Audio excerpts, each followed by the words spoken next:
We always hear about the Rwandan genocide. The Rwandan genocide was started by Paul Kagame. And he started the Rwandan genocide because he wanted to take power by force in a country that would have never elected him into power, because he came from the minority Tutsis who used to be supported by the colonizer and used to be the administrators on behalf of the colonizer. So for Paul Kagame to come back as a Tutsi to come and take power in Rwanda, he needed to do something. And what he did is he started the genocide. He started the genocide by bringing down a plane that had two presidents, Hutu presidents, the Burundian president and the Rwandan president. Paul Kagame and his RFP forces shot down the plane when it was landing back in Rwanda from actually an AU meeting. And when that plane came down, then it inflamed the Hutu people who knew that they were RFP fighters who were trying to take power by force. And so they began to fight against Tutsi people who they felt wanted to come and take over power.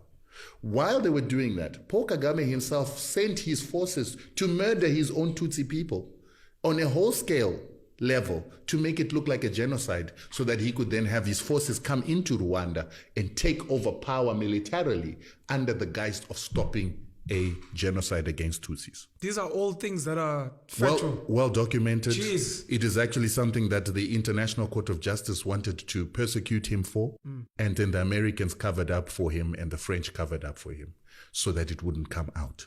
But Paul Kagame came into power by murdering his own people.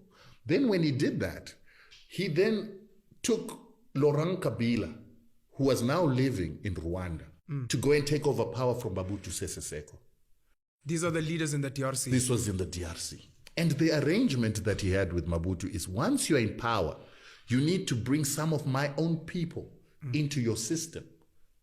And the reason why he wanted to bring his own people into the system is that the Tutsis see themselves as a superior people to Bantus. And so they want to reinstitute something called the Mapororo Tutsi Empire that is going to rule over Central Africa and the Great Lakes. Because if you look where they came from in Uganda, Museveni is Tutsi. And he is the one who trained, together with people like Paul Kagame, in Tanzania, together with our liberation fighters. And when they came from those liberation camps, then Museveni went and took power from Obote, and then he put people like Kagame and the Hutus and the Tutsis into his army and intelligence.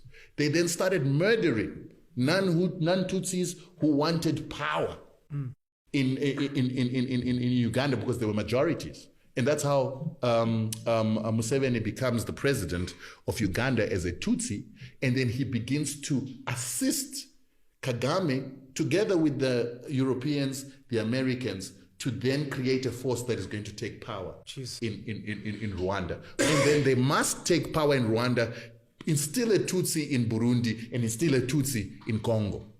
So when they then succeeded in getting what do you call him? Kabila into power, Kabila refused to put Tutsis into his government. And when he refused, then Kagame and Museveni then sent their armies and rebels into Congo with an intention to remove Kabila.